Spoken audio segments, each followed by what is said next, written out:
คนไปเอาอย่างนี้มาบาดนี้มุงตุ้งต้วยนี่เนาะลูกสัตว์ตรงหน้าเลยสวยเนาะน่าสวยเนาะทางหน้าเนาะโอ้ลายมันชงหนาววันนี้กินน้ำแข็งวะ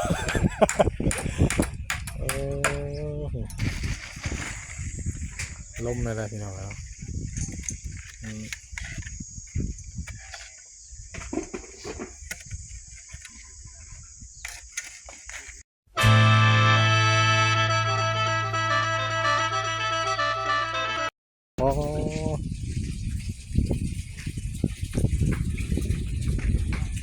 ต้องคนไป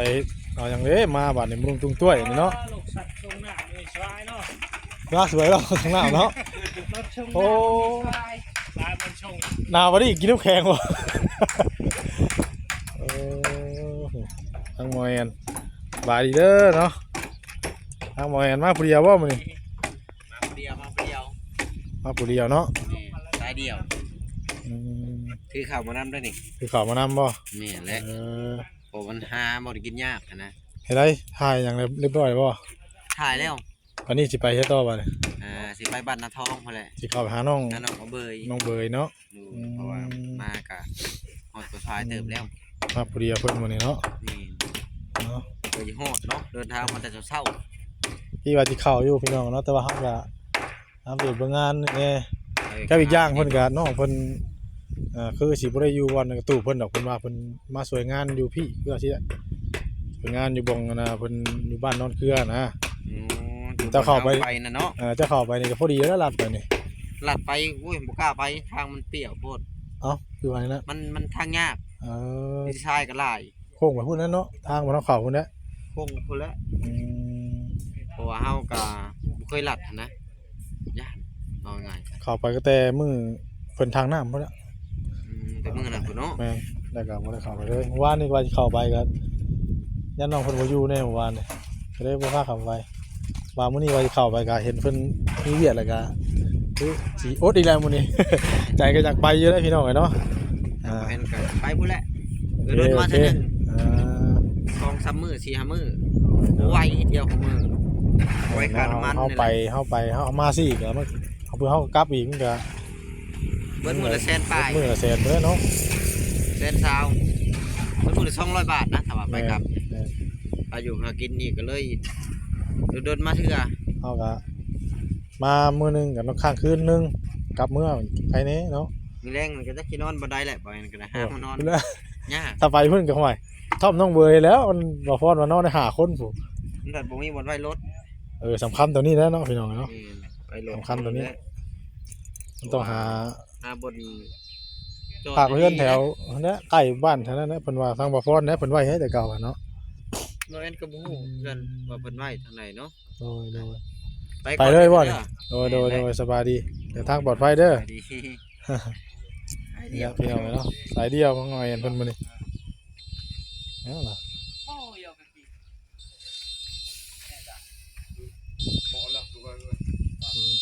เป็นตัวแทกตัดพี่น้องเนาะข่าวแมลงน่ะสิได้ใช้ตัวนี้อยู่แมลงนี่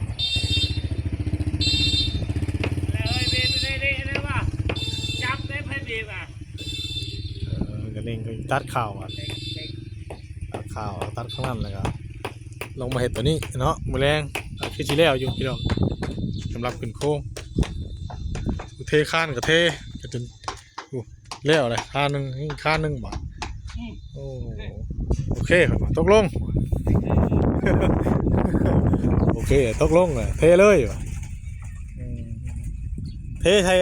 อันในขอบแป้นได้จะไปเทไปเลยเลยเทเลยว่ะเทเลยว่ะไปเลย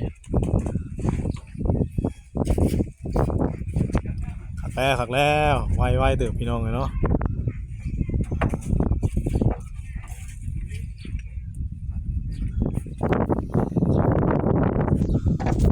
น้องสับปะรดมาแต่ซื้อน้ำเมื่อกี้นี่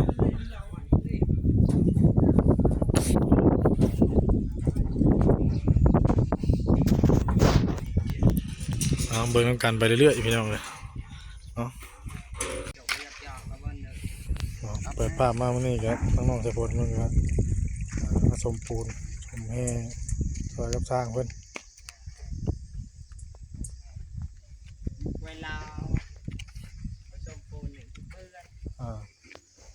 ได้ใส่หมวกได้ เพื่อนกินไปเด้อ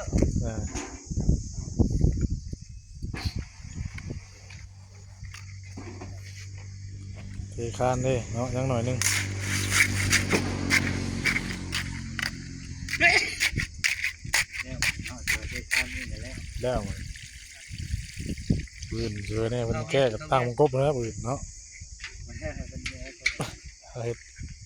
คาก่อนเนาะนอนแดดได้เนาะพี่น้อง เพียงอ่อนอันทำแทนไม่ได้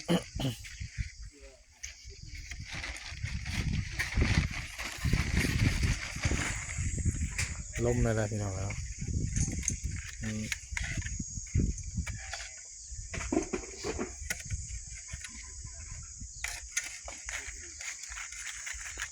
อ๋อขางนี้มันตัดเรียบร้อยแล้วเนาะในข้างนั่นมันไล่กันวัดมันก่อน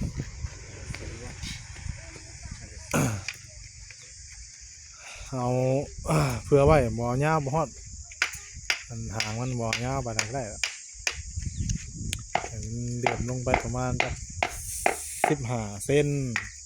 ประมาณนี้ว่า20นะหางยาวหลายมันอาจจะเดือดพวก ขนาดเพียงเลยทั้ง เพียงเลยขนาดจังสีว่าได้โพด้วย เพียงกันเลยพอมันจะ ว่ามีขอบเลยมีขอบขางเลย ขางใจหันเลย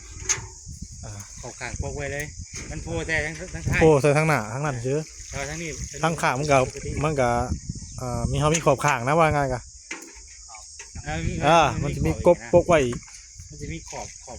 บสังกะสีไว้อยู่นะ มีแต่ที่เพียง มีแต่ จะแทกเพียงนะก็ไม่นี่ดึงลงพุ่นแหละประมาณบัวเศร้ากับหรือว่า15ให้มันลื่นลงไปจากนั้นนะ มีแต่เอาหางมันเดิน หางมันลื่นเท่านั้นวัดเอาเท่านั้นแล้วง่ายหรอกตัวนี้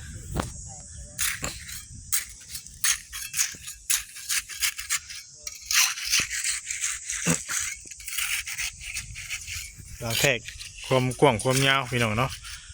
สังกะสี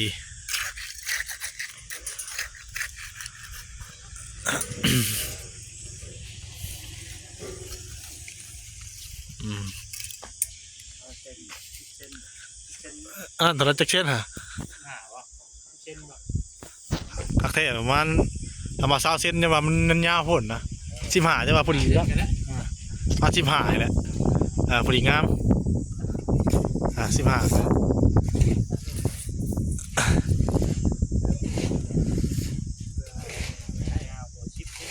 ฮะ15 เซนยาวบ่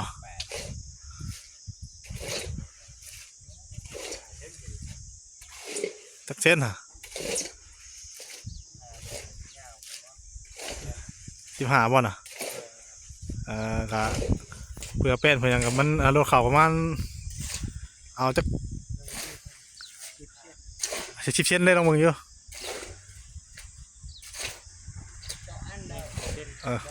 นั่นแหละ10 เส้นแหละเพราะเขาต้องเพื่อเป็นลบอีกเนาะเป็นลบมันนงอยู่เนี่ยครับว่าอีกเพราะนั้นดีงามครับภาพมาวันนี้ใส่แล้วทั้งนี้เจียดเลยล้วนดีเนาะ ปวดขี้ปวดจะว่าเคยก่อนจะ ไปเห็นงานก่อสร้างมาจังดิเด้ ไม่มีเคยเฮ็ดโยแต่ว่าชายอันนั้นนั่นบ่ฮู้ชายเท่าไร ใส่เท่าไรใส่ปูนนั่นบ่ แน่ แกะตีโป่งจากเป็นชายหินจากทางนะ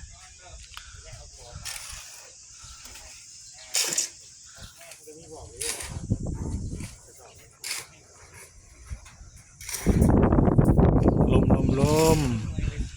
เฮ้ยพี่น้องเลยเนาะ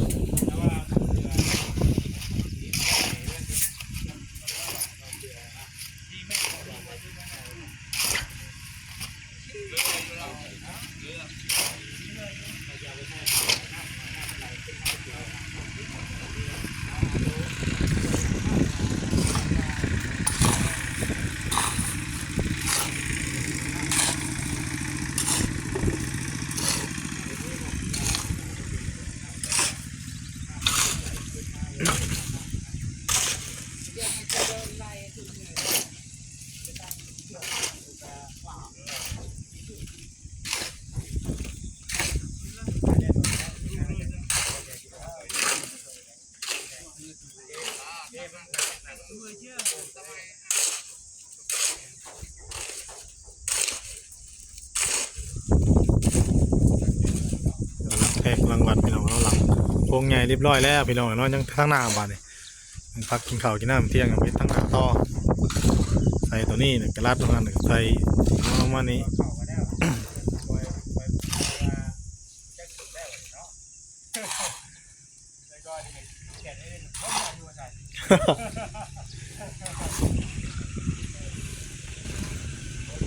ต่อกันไหมพี่น้องเลยเนาะวันนี้ก็สร้างไปกับพากันพักกินข้าวเที่ยงแล้วพี่น้องเลยมากินข้าวอยู่ไหมพี่น้องนี่คือว่าทางมาเสิร์ฟซื้อเป็นพวกปีกเนาะฮะแล้วก็สิ้นตอกสิ้นแห้งนี่แหละพี่น้องเนาะไม่เพิ่นมีแต่ตัวแรงเพิ่นสิเฮ็ดทั้งหน้านี้พี่น้องเนาะเอาไม้เสร็จมาไว้แล้วเอาไม้นะยังพอเดี๋ยวทั้งพากันออกไปซื้อพี่น้องเนาะพากันออกไปซื้อกับไว้ลายตัวได้พี่น้องเนาะประมาณ10 ปลายตัวนี่แหละว่าถ้าโดนเท่ากับมันยาวใส่บ่ได้อันนี้ยินเพิ่นว่าสิเอารถไถไปเลยไปออกไปเอาข้างหลังเนาะเพิ่นสามารถไปเอาได้อยู่เนาะรถไถออกไปเอาพี่น้องเนาะถือว่าไม่สิแล้วอยู่มื้อนี้พี่น้องเนาะครับข้างหน้านะครับแล้วก็ตึกแต่อย่างแห้งเลยเนาะมันเอาไม้อย่างว่าไกลขึ้นใช้ตัวนี้เลยกอดไม้มาใส่แล้วเนาะคือสิแล้วพี่น้องเนาะรับทางพวกนะแต่แมลงอย่างที่ได้พากันกลับก่อนพี่น้องเนาะประตูโจยเพิ่นก็เพิ่นไปหาอันเครือวายพี่น้องเนาะเครือวายแล้วกันถือมองถืออย่างไปน้ำโอ้โหเพิ่นไปใส่มองบ่เนาะอยู่เซ่พุ่นแหละพี่น้องเนาะตอนแรกเพิ่นก็สิกลับมาบ่ที่ไหนเนาะแล้วพี่น้องแต่คนเนาะที่แต่เพิ่นเฮ็ดโครงของราคาแล้วก็สิโมงก่อนแล้วก็จังซี่ก็เติมอีกเนาะที่โครงที่ค้ามันก็แล้วเลยแดดอยู่เด้อมื้อนี้พี่น้องเนาะแดดอยู่จักหน่อยก็สิได้ไปหาข้าวกินน้ำกับทางบ้านเพิ่นก็ได้ก่อนอื่นก็ขอบคุณเด้อ FC พี่น้องเนาะที่เข้ามาติดตามให้กำลังใจทั้งบ้านเพิ่นแต่ต้นจนจบแล้วก็กดคำโฆษณาทั้งบ้านเพิ่นไปพี่น้องเนาะขอบคุณหลายๆเด้อ FC พี่น้องเอ้ยเนาะบ่ได้เข้าไปหาทั้งน้องเบยเพิ่นพี่น้องเนาะเพราะว่าเมื่อกี้นี่ทั้งบ่อแอนเพิ่นเข้าไปแล้วทางบ่อแอนเพิ่นก็มาคนเดียววันนี้เพิ่นก็สิเข้าไปหาทั้งน้องเบยพุ่นแหละเพราะว่าถ้าเฮาสิเข้าไปก็มันเพิ่นสิยุ่งงานอยู่นะน้องเบยพุ่นแหละมือใหม่หรือว่าโอกาสหน้าพุ่นแหละพี่น้องเนาะเพิ่นก็โรงงานที่ว่ามีงานชบเนาะทั้งแม่ตู้ที่ว่าอยู่เรือนเพิ่นนอนพักนอนเช้าตอนเพิ่นอยู่ในเครืออะไรพี่น้องเนาะเพิ่นก็มาซอยงานอยู่หั่นเนาะเฮ็ดคลิปเพิ่นนำทางเบาหล่าอยู่เพิ่นมาซอยอยู่เมื่อคืนนี่ทั้งเบาพรเบาแอนเข้าไปที่นี่เนาะติดตามในคลิปเพิ่นพี่น้องเนาะเบิ่งว่าทางน้องเบยเพิ่นเป็นจังไดเนาะทางเบาหล่าเพิ่นสิให้น้องเบยบวชนำในตู้นั่นเลยบ่เนาะเพราะว่าทางน้องเบยเคยไปพักไปเช่าอยู่เรือนเล่านะว่ามื้อนี้เฮาก็สิบ่ได้เข้าไปพี่น้องเนาะเล่นซื้อไม้ซื้อหยังแน่เนาะขากลับต่อแสนคือว่าสิพากันแวะบ้านหนองแวงเนาะพากันบางทีก็สิแวะเอาเข้าไปให้ทั้งเมตู้คอยเนาะพี่น้องเนาะเมตู้คอยที่ว่าเฒ่าอยู่ผู้เดียวแหละผู้เดียวเพิ่นเนาะเอาติดตามมันนำกันพี่น้องเนาะว่าจังได๋ก็สำหรับโครงหลังคาเรือนโครงนี่ก็ถือว่าสำเร็จแล้วตั้งแต่ทั้งด้านหน้าเนาะเราก็สิต้องออกไปซื้อไม้เพิ่นจากเตากินน้ำแล้วคือสิแล้วอยู่ดอกพี่น้องเนาะโดยเราอยู่ผมใหม่ผมเพิ่งมีโฮมพี่น้องเนาะมีโฮมมื้อนี้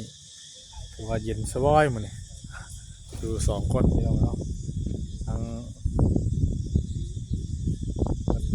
บางแง่มันเข้าไปพุ่นไปเลยคนฝากโทรศัพท์อยู่หั่นเนาะญาติไม่ตกมาใส่ ขวบโอ้ยลมแห้งอีเดียวพี่น้องเลยเนาะโทรศัพท์แห้งมีนะกันเช้านี้เพิ่นเอาดินมาใส่เพิ่มอีกรถนึงเนาะรถนึงเอามาสักเบ็ดอย่างนี้มีคานแล้วเด้อคือจะเพิ่นได้ครัวอยู่เนี่ยเนาะเดี๋ยวบ่เป็นหยังดอก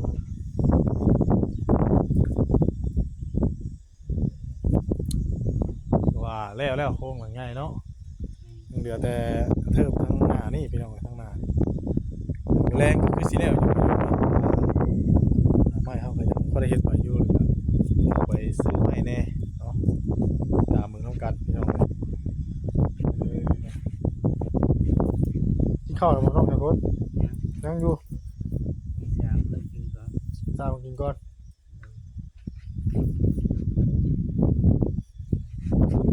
นี่เฮาจิ้มเอานี่ก็ได้นี่จิ้มเอาไปให้ตก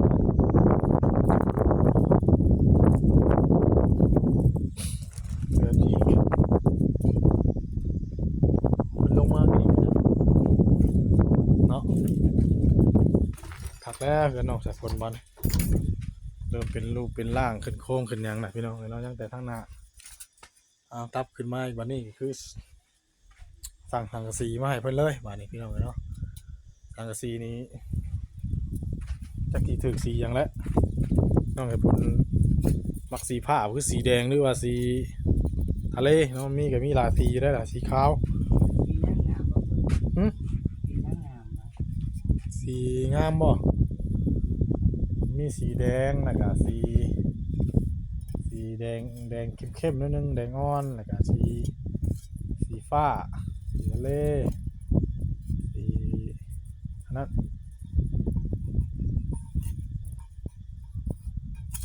สีหยังก็ได้เนาะสีใด สีอย่างไร มันเหมาะสีใดใช้เท่านั้นก็ได้ สีหยังก็ได้ เบอร์ติสีอย่างไรแต่มันผลหัวใส่พ่อเนาะ แม่แล้วเพิ่นบ่ต้องห้ามแล้วพอ โอเคเด้อพี่น้องเนาะสำหรับคลิปนี้ก็จะได้ขอตัวจบคลิปแล้วพบกันคลิปหน้าคลิปต่อไปพี่น้องเนาะลาพี่ลาน้องไปสักก่อนบัดนี้พักกินข้าวกินน้ำสักก่อนเนาะน้องเดี๋ยวบนเนาะพบกันคลิปต่อไปเด้อพี่น้องเด้อเนาะเข้ามาสบายดีบ๊ายบาย